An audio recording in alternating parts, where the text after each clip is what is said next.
Live from New Delhi, you're watching DD India Newshour, India's voice to the world. I'm Siddharth Bharadwaj. Coming up in the next hour. After weeks of fierce border skirmishes, Thailand and Cambodia sign ceasefire agreement. Both sides reaffirm commitment to peace, stability and security of people living along border. Russia lashes out at Zelenskyy ahead of new Trump talks on Ukraine plan, says Ukraine seeking to torpedo talks on US plan. And England stun Australia to win the fourth Ashes test at the MCG. 3 Lions win a test on Australian soil for the first time in 15 years.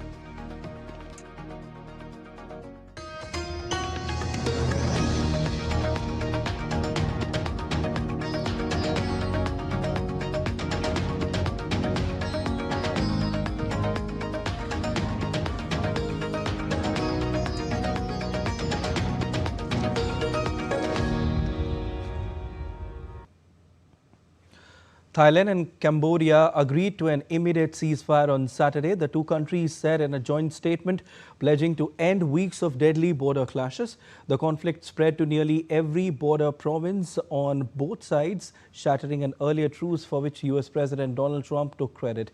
The truce applies to all types of weapons, including attacks on civilians, civilian objects and infrastructures, and military objectives of either side in all cases and all areas. Diptanshu Kashyap brings us all the latest in this report. Thailand and Cambodia have agreed to an immediate ceasefire on Saturday, pledging to halt weeks of deadly border fighting that marked the worst clashes between the neighbors in years. The agreement was signed by the defense ministers of both countries in Thailand's Chanthaburi province following 3 days of border talks, triggered by an emergency meeting of ASEAN foreign ministers. The fighting, involving artillery, rocket fire, drones and fighter jets, spread across multiple border provinces, killing dozens and displacing hundreds of thousands on both sides. After this ceasefire that we will maintain fully for 72 hours, the Thai side will release the 18 Cambodian soldiers who have been in Thai captive for 151 days already. This ceasefire is in accordance to the spirit of Kuala Lumpur Joint Declaration on October 26, 2025. On top of that, the ceasefire today will pave the way for villagers who have been evacuated from home along the border to return and live at their homes, do business and work in the farms. The ceasefire applies to all types of weapons and includes a freeze on troop movements, with both sides agreeing not to reinforce positions along the frontier. The deal also allows civilians displaced by the fighting to return home and bars the use of force against civilian targets. ASEAN will deploy an observer mechanism to monitor compliance alongside direct coordination between the two militaries to prevent renewed escalation. At the policy level, there will be direct communication via a hotline between the defense ministers and the commanders-in-chief of both sides. If necessary, senior representatives from both sides will be deployed to the area to jointly resolve any issues. The clashes stem from a long-running dispute over undemarcated sections of the colonial-era border and ancient temple sites claimed by both countries. While the truce has halted the fighting for now, the underlying territorial issue remains unresolved. Diplomatic efforts are set to continue, with Chinese, Thai and Cambodian foreign ministers scheduled to hold talks on December 28th and 29th in China's Yunnan province, focusing on the Thailand-Cambodia border dispute. Diptanshu Kashyap's report for DD India.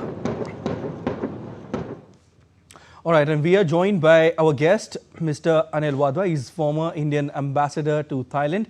Mr. Wadhwa, a very warm welcome to DD India News Hour, first of all. See, we all know what the latest update is. Thailand and Cambodia have signed a ceasefire agreement. I want to ask you that the earlier ceasefire happened in the month of July, which was brokered by US President Donald Trump. Now, my question is to you, that how credible is this ceasefire? How do you assess this ceasefire which has just taken place between both the sides? So I think a lot is at stake for both Thailand and Cambodia. The problem is this, that so far there was no observer mission, and this time around I think ASEAN has learned that lesson, and finally Thailand and Cambodia have accepted an observer team which will be based to monitor this ceasefire. I still believe that peace is quite fragile, though, because the underlying causes have not been addressed in this conflict. The underlying causes, of course, are that there is this 817-kilometer long border which needs to be demarcated. Yeah. And the mechanism that the two countries have to solve that issue is very slow. It does not make much progress. And in the past, we've seen that because of that, there has been sporadic incidents on both sides of the border, which causes this conflict to re-erupt. Indeed. Also, Ambassador, this issue is not something new. We all know that it dates back to over a century. But my question is that why did it pick heat this year? And especially in December, December 7 to be very precise. And because we've heard different versions from both the sides. Thailand is saying something else. Cambodia is saying something else. So how do you look at it? So I think we should go back to the eruption of this conflict in July, because that was the month in which Cambodia, wanted a UNESCO recognition for the Priya Vihar temple. Yes. As you know, the Priya Vihar temple came under dispute because Thailand contested that. And finally, in 1962, of course, Cambodia was awarded the Priya Vihar temple. Yes. But the lands around the temple and the adjoining lands, which have other ancient temples in the vicinity, they were all disputed. And Thailand, always said that the maps which were depicted by the French were inaccurate maps which are 2 centuries old. And they are going against the ICJ ruling? They are not going against the ICJ ruling because there's a demarcation commission that has been set up between the two countries. But at the same time, whenever there is something to do with the Priya Vihar temple, this old dispute resurfaces. And this time around, Thailand blamed Cambodia for trespassing, and the Cambodians blamed the Thais for singing their national anthem in the vicinity of the temples which are disputed. Indeed, but there's from a broader picture when we see it, Ambassador, that both the sides are blaming each other and they are saying that they have attacked each other in defense, not attacked, to begin with. But when it comes to the landmine issue, Thailand is saying that Cambodia has landmines which they have just put. On the other hand, Cambodia is saying that these are not the landmines which we have just put. They were like there since the ages. So how do you see that? I mean, what could be a solution of that? So look, as far as Cambodians are concerned, they are the weaker party in this conflict.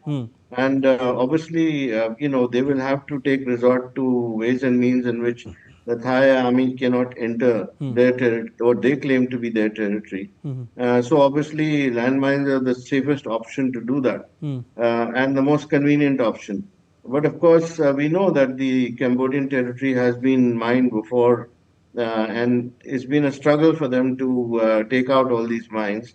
But of course, with the help of the international, bodies and other foreign players, they've been able to handle that issue quite well in the past. So it becomes a convenient excuse to say that these mines existed from before. So the truth lies somewhere in between. And I think unless the Demarcation Commission makes progress in its talks under the observer mission from the ASEAN, I'm afraid we might see a resurrection of this conflict again at some point. Okay, and that would somewhere affect the geopolitical situation as well, don't it? It does because, as far as ASEAN is concerned, it's very difficult for it to contain intra-ASEAN conflicts. And it's been struggling with what has been going on in Myanmar already. On top of that, we have this resurrection of this conflict. So they've been struggling with it for a while. But I think Prime Minister of Malaysia, which is the current chair, has done a good job in terms of mediation. Indeed. Ambassador, did you notice something when the border skirmishes started this time? They reignited in the month of December. Then somewhere around, I mean, you have to analyze it that when Thailand was attacking Cambodia, Cambodia was urging restraint. So what do you think could be the cause of it? They were not attacking like they did in the month of July when the border skirmishes happened. Was it so? Yes, yes, of course. I think what has happened is that the bilateral mechanism, resurrection of that mechanism has not worked, and also there's internal turmoil in Thailand at the moment. Yeah. If you look at the stability of the government, that's very much in doubt, And and of elections are course also the pending. elections are also pending. So the army wants to reassert its control in the current circumstances. So it's a combination of factors there, and I think it was the outcome has been possibly good for Thailand in the current Thai army because they have actually shown that they have the muscle. So they proved themselves, and as far as Cambodia is concerned, also the ceasefire helps them a lot. Of course, 500,000 people have been displaced Yeah. because of the latest conflict. So that's a big number. And I'm glad that they've agreed that the civilians will not be attacked when they return back to their homes. Definitely, and you also are saying that you just said a while back that you're afraid that these border skirmishes may happen again because this ceasefire, this truce is quite fragile, and that means more killings and more displacements of the people along the border. Although both the sides have reaffirmed the commitment to the safety, security of the people living along the border. Yes, I'm glad that they've reiterated their commitment to Yeah, maintain peace and tranquility. yeah. But because of the process being such and the underlying issues not being addressed adequately, uh, that is why this peace is still fragile. So I think both sides should now redouble their efforts to make sure that the Demarcation Commission meets frequently, and it's good that they've set up a hotline now between the two armies, and they've also agreed that the army commanders will be in touch. Plus, they will have representatives who will be able to sort out this issue as soon as it erupts. Definitely. And Ambassador, do you also think that these border skirmishes between the two countries which somewhere affect the impact, in fact, the economies of the two nations? Because, somewhere it will impact tourism as well. People will fear going into these countries, thinking what will happen. This is also a question comes into the minds of the people who want to travel to Thailand or Cambodia for that matter. I'm certain it will because I think both countries will suffer as far as tourism is concerned. Yeah, Economically, of course, it's a drain on both sides. yeah. But if you look at the Priya Vihar and its surrounding areas, definitely the tourists will be very afraid to go there until the situation stabilizes for many months to come. Definitely. Also, Ambassador, the foreign ministers of Thailand, Cambodia, and China will also meet in the coming days. So, what do you make of this, and what possible talks, according to you, might take place? So I think that is a good thing, a good development, and in fact, it was the foreign ministers of the ASEAN which had met on the 22nd of this month, which has paved the way for the latest ceasefire. So I think involving China in this process means that they want to ensure that there is an external powerful neighbor who will be able to then make sure that things stay in control. But I'm sure there would be further developments with regard to the Chinese presence because the United States would then like to be also present in any future grouping which comes about. So we'll have to wait and watch and see how that develops. Okay, we'll have to. And very quickly, Ambassador, last question before we let you go, sir. How should in fact India look at this situation right now? So I think India has always asked for restraint on both Right, sides because it's friendly with both countries. right. It does not want any turmoil in Thailand or Cambodia. India has investments in both countries, and it wants to be able to see a prosperous ASEAN because of the relationship that we have. Also, these areas are those which hold special significance for India. Our teams are working in the vicinity restoring some of the temples. And I think for us, it's important that the situation remains calm and peaceful. Definitely. And Ambassador, India's stance has always been, when it comes to in the situation of conflicts and wars, that nothing has ever been found when it comes to the battlefield. Only dialogue and diplomacy are the ways through which one can attain peace. But thank you so much, sir, for talking to us and joining in on DD India Newshour. Thank you so much. Thank you. And still to come on DD India Newshour. Ukrainian President Zelenskyy plans to meet Trump on Sunday for talks on ending the conflict.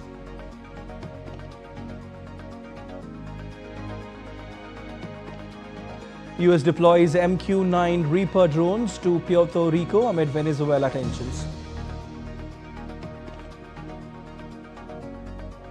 And French police detain man after knife attack on 3 women in Paris.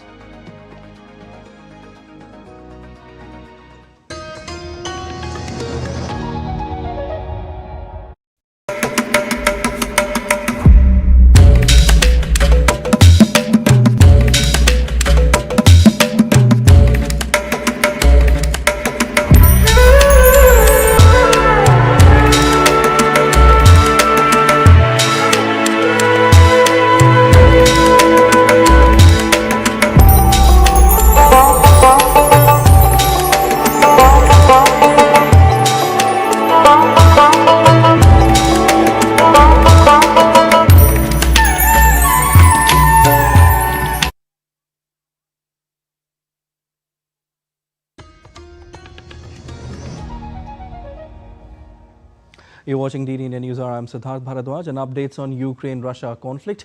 Ukraine's President Volodymyr Zelenskyy said on Friday that he planned to meet US President Donald Trump in Florida on Sunday. Zelenskyy said the meeting is aimed at resolving the Russia-Ukraine conflict after he revealed that a 20-point peace plan is 90% ready. He also added that Europe should be involved in upcoming talks and suggested online participation. The latest round of US-Ukraine negotiations produced a 20-point plan to end the war, which has been sent to Moscow.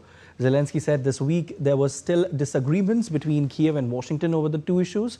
The Ukrainian leader also indicated the plan opened the way to eventually pulling his troops back in the eastern Donetsk region and establishing a demilitarized zone positions Kiev has previously been reluctant to accept. We have a broad agenda. It will be ready by the weekend, and I think that on Sunday we will have a meeting with President Trump in Florida. We will discuss these documents, as I said, security guarantees. There are several documents in this block, and it would be desirable to find an opportunity to discuss them all. Next is the economic agreement, which is still in the early stages, although there will be several agreements, and here we need to discuss the direction.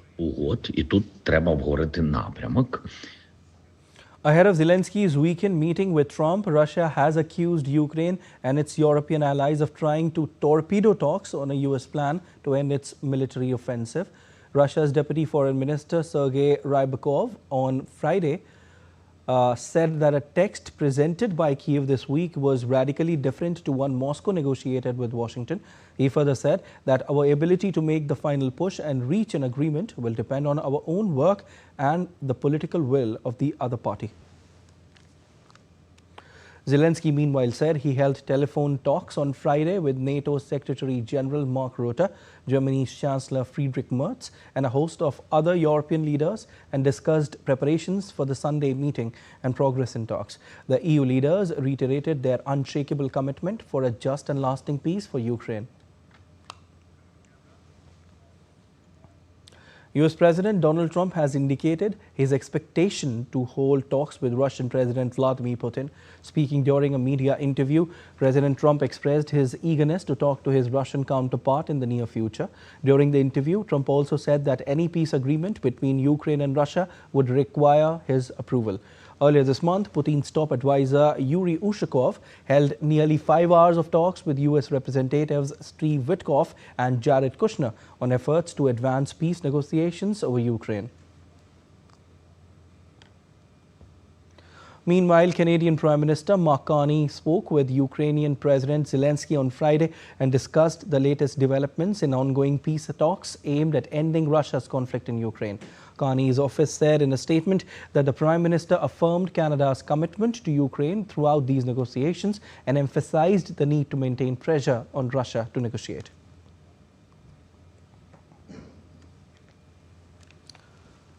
While ahead of Trump and Zelenskyy meet, Russia on Saturday attacked Kiev and other regions of Ukraine with missiles and drones. The Air Force said Russian drones were targeting the capital and regions in the northeast and south. An air raid alert remained in effect in the capital some 4 hours after being introduced, while there were no immediate reports of damage or power cuts.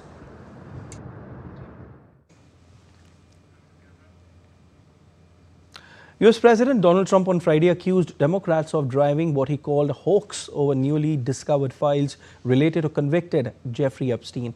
He also claimed that the Justice Department was being distracted from investigating election fraud.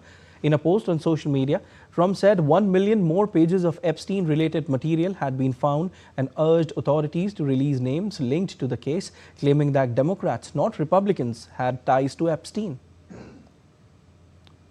The comments followed Trump's Christmas Day post in which he wished a Merry Christmas to people who loved Jeffrey Epstein. He also said that Democrats would have a lot of explaining to do as more documents are made public under a new law passed by Congress. Brazil's Supreme Court Justice Alexandre de Moraes on Friday ordered the preventive detention of the former head of the country's Federal Highway Police, Silvini Vasquez. The Brazilian former police chief, who fled the country after he was convicted as an accomplice in the attempted coup trial of far-right ex-president Jair Bolsonaro, has been arrested in Paraguay. Vasquez was arrested in 2023 and placed under supervision with an electronic ankle bracelet pending trial. The ex-Brazil highway police chief was caught while trying to board a plane at Asuncion Airport in neighboring Paraguay in an attempt to reach El Salvador after breaking a court-ordered ankle monitor. Vasquez was recently sentenced to 24 years and 6 months in prison for his role in a 2023 attempted coup, the same incident for which Bolsonaro is now serving a 27-year sentence for orchestrating the plot. A group of Venezuelans who were sent to a El Salvador prison from the US and then returned to Venezuela called on Friday for the United States to comply with the ruling that would allow them to challenge their deportation in US courts. A US judge ruled this week that President Donald Trump's administration must urgently arrange for the return of the hundreds of Venezuelans who were deported to El Salvador, saying their expulsion violated their due process rights and that they have right to challenge their deportation in court. Under the ruling, the Trump administration must present a plan to allow their return within 2 weeks. Representatives of the detained Venezuelans said they wanted a chance to clear their names. We call on both the United States government and the government of El Salvador to fully comply with the court order. We demand that the authorities of that country truly create conditions that allow us to take part in the hearing without once again putting our integrity and our lives at risk. The Venezuelans were sent to El Salvador from the US in March after Trump invoked the 1798 Alien Enemy Act to deport people classified as members of the Tren de Aragua gang without carrying out hearings or usual migration procedures. Argentina's Congress on Friday officially passed the 2026 budget, the first since President Javier Milei assumed office in late 2023. The budget was passed by 46 votes in favor, 25 votes against and 1 abstention. The budget includes spending of $101.8 billion and projects GDP growth of 5% and an annual inflation rate of 10.1%. It is the first time the president has sought a budget through Congress. The government has been working under a modified version of the 2023 budget since taking office. It did not file a bill for 2024 and Congress did not debate the one it sent for 2025. It is the first time in history that the same budget has been used for 3 years in a row. Amid rising tensions for Venezuela, U.S. Air Force's MQ-9 Reaper drones were spotted at Rafael Hernandez Airport in Aguadilla, Puerto Rico, as Washington steps up aerial surveillance across the Caribbean. The United States has deployed a significant military presence in the region, including an aircraft carrier, fighter jets and warships. The escalation follows U.S. President Donald Trump's order earlier this month imposing a blockade on sanctioned oil tankers entering or leaving Venezuela, aimed at increasing pressure on Venezuelan President Nicolas Maduro. Yemen's Saudi-led coalition has warned that it will take direct action against any military moves by the Southern Transitional Council, or STC, in the eastern province of Hadramaut that undermine de-escalation efforts. Coalition spokesman General Turki al-Malki said any violations would be dealt with to protect civilians, responding to a request from Yemen's Presidential Leadership Council chief Rashad al-Alimi, who accused STC-affiliated armed groups of threatening civilian safety. Saudi Arabia also called on the UAE-backed separatists group to stand down and peacefully hand over control of recently seized areas to the internationally recognized Riyadh-backed government. Saudi Defense Minister Prince Khalid bin Salman urged the STC to engage with mediation efforts led by Saudi Arabia and withdraw its forces from campus in Hadramaut and Mahara. The warning followed Saudi airstrikes on STC positions in Hadramaut, underscoring rising tensions despite efforts to prevent further escalation.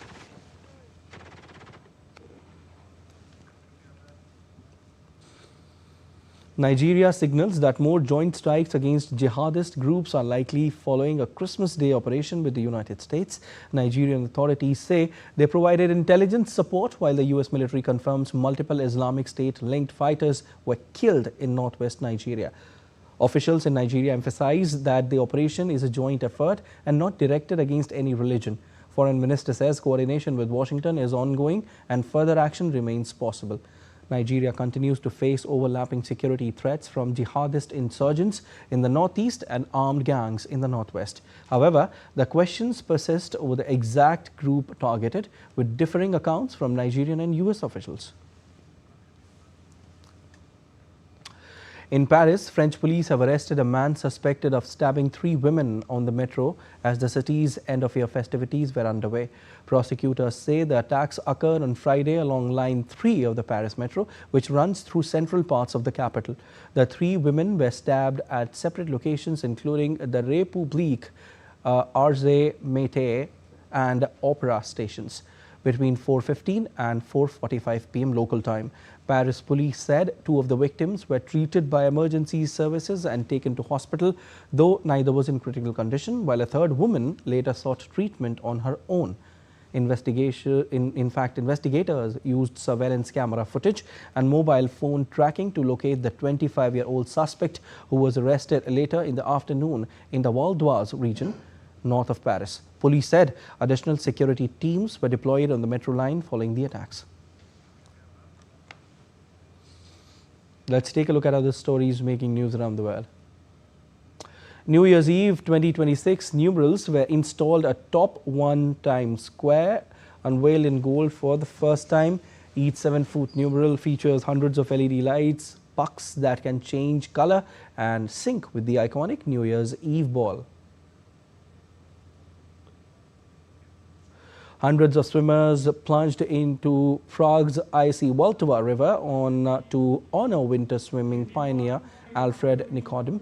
Around 330 participants braved 3.6 degrees Celsius water, swimming up to 750 meters. Organizers said all swimmers finished safely, celebrating a tradition dating back to 1923. Colombia's Cartagena will ban traditional horse-drawn carriages starting from December 29, city authorities announced, as animal rights groups have long raised concerns about injuries and exhaustion suffered by the horses during tours. The move aims to promote animal welfare while preserving the city's tourist appeal. And still to come on DD India Newshour, we'll give you latest updates on what is happening in Bangladesh. Myanmar's military regime will hold the first round of a general election on Sunday. And the 5th National Conference of Chief Secretaries is taking place in Delhi on 27th and 28th of December.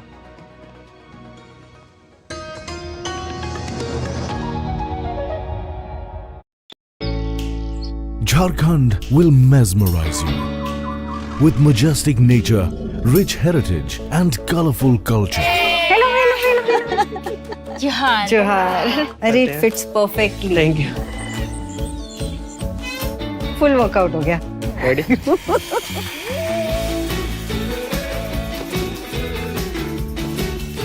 Postcards from Jharkhand on National Geographic.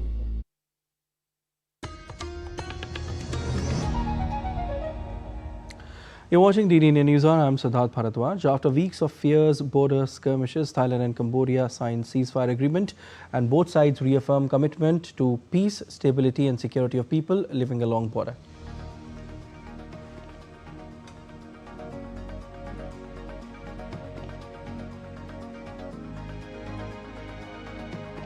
Russia lashes out at Zelenskyy ahead of new Trump talks on Ukraine plan, says Ukraine seeking to torpedo talks on US plan. And England stun Australia to win the 4th Ashes Test at the MCG. 3 Lions win a test on Australian soil for the first time in 15 years.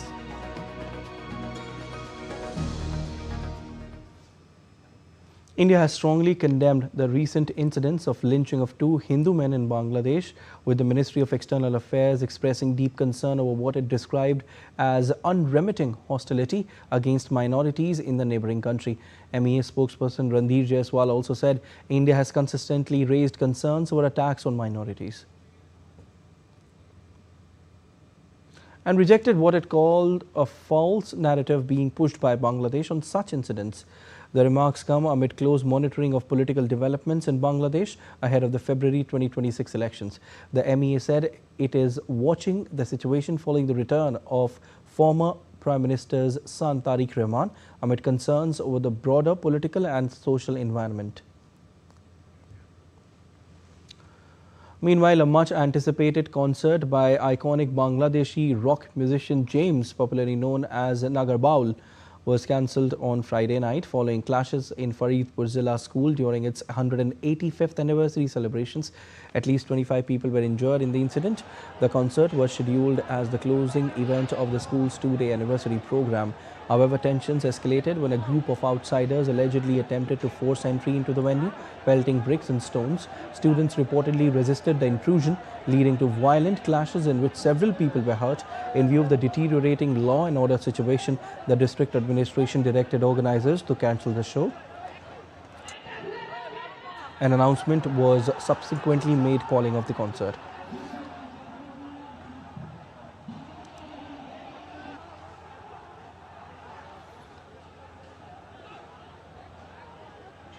And the situation certainly is not good in Bangladesh, specifically after 2 Hindu men were lynched. Unrest continues in Bangladesh with sporadic protests happening in different parts of the country. And we are hearing the reports of the protests in different parts of Bangladesh. And DD India's Naval Sangh Parmar joins us on the phone line from Dhaka. Hi, Naval Sangh. To begin with, tell us about the situation in Bangladesh. What is the situation right now? What is the law and order situation? Are the protests still happening in different parts of the country? What is the overall update? Well, the law and order situation in Bangladesh is very pathetic. Yesterday night, there was a clashes at the venue site of a concert of a popular rock artist of Bangladesh, Right. James. Yeah. And in that, around 25 people injured. It is intimidation to the people who have a free speech to promote their culture or observe what their religion in Bangladesh. For them, it is very, very bad thing that this kind of incidents are regularly occurring in Bangladesh. Yesterday also there was a protest in Dhaka and Chittagong of the Inqilab Manch. They are demanding for the arrest of killer of Hadi, Osman Hadi. and they at the protest side they made it clear that their protest will be continued till the arrest of Osman Hadi, arrest of killer of Osman Hadi. So this kind of this kind of protest continues in various parts of Bangladesh. As the election is also approaching, the political activity increase in various part of the Dhaka as well as other part of the country. And law and order situation, as we have seen in last couple of weeks, that the incidents are violence, and the such incidents are increasing day by day in Bangladesh. We get it. Okay, so you're telling us that the law and order situation in Bangladesh is pathetic. Naval Singh, any update on who these people were who attempted the forced entry into the venue where the concert of James was about to happen and then later on cancelled? Any information? Well, the police said that they were outsiders. But, outsider means what? This was the Tohidi Janta. When there is any cultural events is happening in Bangladesh, it is time and again the Tohidi Janta group in the name of Tohidi Janta, they rush to the venues. Like the Tohidi Janta itself vandalized and arson the Sayanat, the prominent cultural organization in Bangladesh, and the same Tohidi Janta intimidated and vandalized the Udichi. It is also one of the prominent cultural organization in Bangladesh, and it is the same prominent Tohidi Janta yesterday vandalized and created ruckus at the venue of James. So, and it is the same Tohidi Janta who demands the abolition of music teacher post in Bangladesh and want to have a religious instructor in every school. So fundamentally, force in Bangladesh are rampant, and under the Yunus administration, they have a free hand to do whatever they want to do in the name of religion, in the name of Islamic culture. So this kind of things are happening. So law and order situation is really, really bad, by the way you're telling us. Now, Naval Singh, I want to ask you that although it's very sad, it's actually shocking and it's very sad. When the second Hindu youth was brutally lynched, his name is Amrit Mondal. Any arrests in this regard? In the first lynching of the Dipu Chandra Das, still yesterday there was 18 people were arrested. In Amrit Mandal case, the police have arrested some people, but the exact number it is not updated. Okay, but arrests were made. 6 to 7 people, yes, they have made some arrests. Yes. Okay. So, all right. So protests are still there in different parts of Bangladesh. And there have been some arrests that have been made in connection with the lynching of Amrit Mondal, the second Hindu youth brutally lynched in Bangladesh. This is developing. We'll keep taking updates from you, Naval Singh. But thank you so much. We'll leave it there as of now. And preparations are underway in Myanmar as its military-led administration is set to hold a multi-phased general election, even as civil war rages across large parts of the Southeast Asian country. Voting will be held in phases on Sunday in 102 townships and on January 11 in 100 townships and January 25 in 63 townships, covering a total of 265 townships out of total 330. Junta chief has acknowledged polls will not be nationwide. Only 6 parties are competing on a national level, with 51 contesting within a single region of this or state. Many parties that ran in the past 2 elections have been disbanded and anti-junta rebels have refused to take part. Dates for counting and results have not been publicized. Meanwhile, Myanmar's junta said it will lift a curfew imposed in Yangon since its 2021 coup. The birth anniversary of the 10th Sikh Guru is being marked across the country with prayers and community service.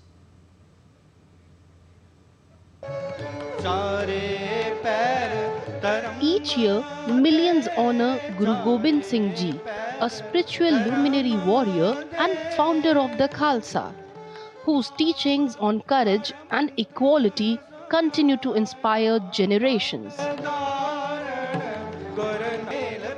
Gurudwaras witness special prayer gatherings as devotees pay homage to Guru Gobind Singh Ji, remembering his teachings of courage, equality and sacrifice. Nagar Kirtan are taken out in several cities, while Langar Seva is also organized, reflecting the Sikh tradition of selfless service and collective harmony. At prominent Sikh shrines, including Anandpur Sahib, large number of devotees participate in religious programs throughout the day. Guru Gobind Singh Ji continues to remind the nation of values rooted in faith, service and unity. Kriti Vadhera's report for DD India. In view of the large influx of visitors during the year-end holiday season, the Varanasi District Administration is making elaborate arrangements for the safety and security of the tourists. The police department is paying special attention to manage the crowds visiting the ghats and areas close to the Ganga river. In view of the large influx of visitors during the year-end holiday season, the Varanasi District Administration is making elaborate arrangements for the safety and security of the tourists. The police department is paying special attention to manage the crowds visiting the ghats and areas close to the Ganga river. जो जितने भी धार्मिक लोग आ रहे हैं उनको बेहतर अच्छी व्यवस्था दे सके, इसके लिए एक और यहाँ ट्रैफिक डाइवर्जन के प्लान तैयार किए गए, ट्रैफिक मैनेजमेंट के प्लान तैयार किए गए, वहीं कंटिन्यू ड्राइव चला के गंगा माता में जितने भी नाविकगण हैं उनके साथ पूर्व में मीटिंग कर ली गई है। आज सभी को सेंसिटाइज किया गया है जल पुलिस के ओर से कि विदाउट लाइफ जैकेट कोई यात्रा ना करे। The water police is also closely monitoring the Ganga Ghats and adjoining stretches with the help of drones, ensuring round-the-clock surveillance. While senior officials are carrying out continuous patrols along the ghats, boat operators are being directed to strictly comply with prescribed safety norms. अभी Christmas का दिन था 25 से लेके लगातार भीड़ बढ़ती जा रही है। इसके अलावा माघ मेला भी आने वाला है, तो एक तरह का ये तैयारी का एक अभ्यास है कि जिससे कि आगे भी लोगों की सुरक्षा सुनिश्चित की जा सके। जब भी कोई नाविक उनको लेके बोटिंग कराए तो प्रॉपर सेफ्टी के साथ प्रॉपर लाइफ जैकेट पहनाए तथा अपनी नावों का भी एक बार टेक्निकल मुआयना कर लेंगे। Officials of the district police say heightened vigilance will continue, ensuring a safe and comfortable experience for devotees and tourists visiting Varanasi, not just during the New Year Eve, but also for religious fairs like the Magh Mela early next year. In view of a surge in pilgrims during the year-end holiday season, the Kashi Vishwanath Temple Administration in Uttar Pradesh has temporarily suspended protocol darshan, which let devotees skip queues, and sparsh darshan, which allowed them to touch the deity. The decision to suspend both the protocol and the sparsh darshan has been necessitated for better crowd management and will continue till January 2nd. In view of a surge in pilgrims during the year-end holiday season, the Sri Kashi Vishwanath Temple Administration has temporarily suspended protocol darshan, which let devotees skip queues, and sparsh darshan, which allowed them to touch the deity. The suspension of the two features will continue till January 2nd. According to the temple administration, every year during this time of the year, more than 5 lakh devotees visit the temple complex to offer prayers and seek blessings. The decision to suspend both the protocol and the sparsh darshan has been necessitated for better crowd management. श्रद्धालुओं की संख्या चूंकि वर्षांत में और वर्ष के प्रारंभ में बढ़ी जाती है, तो एक जो स्टैंडर्ड एसओपी हम लोगों ने बनाया हुआ है, जिसके अंतर्गत भीड़ बढ़ने पर किसी प्रकार का विशेष दर्शन रिक्वेस्ट जो होती है उसको नहीं स्वीकार किया जाता है। स्पर्श दर्शन बंद किए जाते हैं, बैरिकेडिंग एंड टू एंड लगाई जाती है। तो एंड टू एंड बैरिकेडिंग 23 दिसंबर से ही लगा दी गई है और ये सारी व्यवस्थाएं इसमें सुनिश्चित करते हुए श्रद्धालुओं का सुरक्षापूर्वक दर्शन हो सके, इसलिए प्रारंभ की गई हैं। Devotees visiting the temple have welcomed the decision and appreciated the arrangements made by the administration. भीड़ बहुत ज़्यादा है, इस वजह से बंद कर दिया गया है, बट हम नॉर्मल लाइन में भी लगे थे, थोड़ा टाइम लगा, बट यहाँ पे जैसे व्यवस्था है, सुविधा है, सब बहुत अच्छी, तो हमारे दर्शन बहुत अच्छे से हो गए। कहेंगे तो ये है कि भीड़ बहुत ज़्यादा है, उसको नज़रिया रखते हुए कि ये सब बंद किया गया है, तो एक तरह से सही भी है। और दूसरा ये है कि जो नॉर्मल दर्शन जो है उसके अंदर अरेंजमेंट बहुत सही है, मतलब पुलिस भी सहायक है और फ्री फ्लो है भीड़ का, तो इतना ज़्यादा इकट्ठा नहीं हो रहा है। The temple administration has appealed to pilgrims to cooperate with authorities and follow the guidelines to ensure a smooth, safe and peaceful darshan. Officials say they will revisit this decision to suspend protocol and Sparsh Darshan on January 3rd. In the quiet lanes of Ballimaran, Old Delhi, stands Ghalib Ki Haveli, the final home of Mirza Ghalib, Urdu poetry's immortal voice. On his 228th birth anniversary today, we celebrate the legendary poet whose timeless works continue to inspire millions. More in this special report by DD India's Antara Sinha. This is Gully Qasim Jan in Old Delhi's Ballimaran. And this is the mansion where Mirza Ghalib, the legendary Urdu poet, stayed for the last years of his life.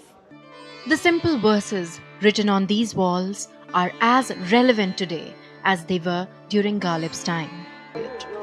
Works by various musicians and celebrated Hindi cinema lyricists, including Gulzar, have been greatly inspired by Ghalib. Legendary ghazal maestro late Jagjit Singh formed a memorable partnership with Gulzar to make one of the most iconic TV series on the late poet. Mirza Ghalib aired on Doordarshan National in 1988 and it was an instant hit with the audiences. Scores of literature enthusiasts continue to visit the Ghalib Ki Haveli in the heart of Old Delhi. This 19th century Haveli was gifted to Ghalib by a physician named Hakim and served as the poet's home from 1860 until his death in 1869. A renovated portion of this Haveli is now a museum showcasing Ghalib's life and works. The museum features various artifacts including handwritten poems, books and personal belongings of the poet. Hailing from Agra, Ghalib belonged to a family of nobles and was educated in Persian, Arabic and Urdu. This year, the 27th of December marks his 228th birth anniversary. Ghalib's poetry is considered some of the most iconic and influential in Urdu literature. His poetry explored themes of love, spirituality, social issues and the human condition. Mirza Ghalib's life, works and legacy continue to fascinate and inspire people around the world. हजारों ख्वाहिशें ऐसी कि हर ख्वाहिश पे दम निकले, बहुत निकले मेरे अरमा, लेकिन फिर भी कम निकले. Urdu enthusiasts and Urdu literature enthusiasts must be familiar with these lines by Ghalib. These mean thousands of desires of mine, each worth dying for. Many of them I have realized, yet I yearn for more. With camera person Kumara Datta, this is Antara Sinha for DD India. Let's take a look at other stories making news. Lokesh Mangal, a brass printing artist from Indore, Madhya Pradesh, has crafted a unique tribute to India-Russia relations by engraving the English version of the Russian constitution on 56 brass plates covering 9 chapters and 137 articles, known for earlier brass editions of the Ramayana, Bhagavad Gita and Mahabharata. With New Year celebrations approaching, the hill town Shimla is witnessing a strong tourism revival as lakhs of visitors flock to the capital during the festive season and ongoing winter carnival. Hotel occupancy has already surged to 80–90% and is expected to climb further, while pleasant weather and the possibility of snowfall promise to boost arrivals.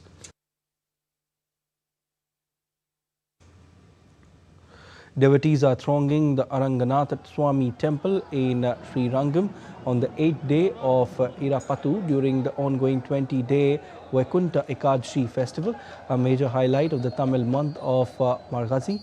The festival draws massive crowds for special sevai and blessings reflecting the temple's deep religious significance.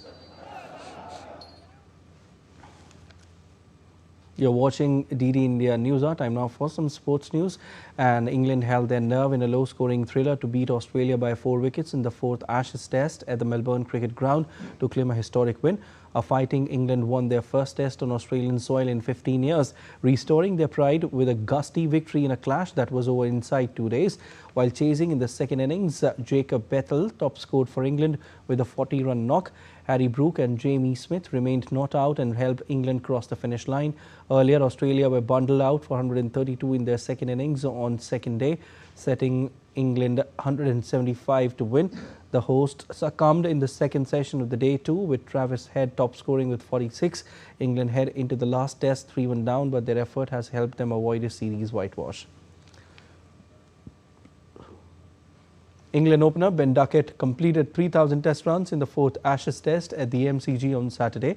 In a run chase of modest 175 runs, Duckett crossed the 30-run mark for the first time in the series, scoring at 26 ball 34 with 4 boundaries in 42 tests. He has scored 3,005 runs at an average of 40.06, including 6 centuries and 16 50s in 78 innings. However, in this Ashes, Duckett has been less than subpar, having made just 133 runs across 8 innings in 4 tests at an average of 16.62. In tennis, England's Jack Draper has withdrawn from next month's Australian Open, citing ongoing recovery from an injury. Number 10 Draper was forced to withdraw from the second round of the US Open in August due to bone bruising and his left arm. The 24-year-old is targeting a February return alongside preparation for the defence of his Indian Wells title in March. Meanwhile, the Australian Open begins on January 18 in Melbourne. Veteran French coach Jean-Louis Gasset has passed away at the age of 72. Gasset was dismissed as the coach of Ivory Coast after the team failed to win a trophy in 2023. After returning to France, Gasset was appointed coach at Olympique de Marseille but stayed for only 4 months. He went back to Montpellier last season, but when they were headed for relegation, he was sacked in April. He spent most of his playing career at Montpellier, where his father had been one of the club founders. That's all for this edition of the India News Hour, but let us know your thoughts on the news of the day. For those on the go, you can get all the latest news and updates from India and across the world on DD India mobile app. The app is available on both Android and iOS platforms, and you can scan the QR code on the screen to download now. We'll be back with more news as it breaks here on DD India. I'm Siddharth Bharadwaj from all of us in Delhi. Thanks for watching DD India News Hour.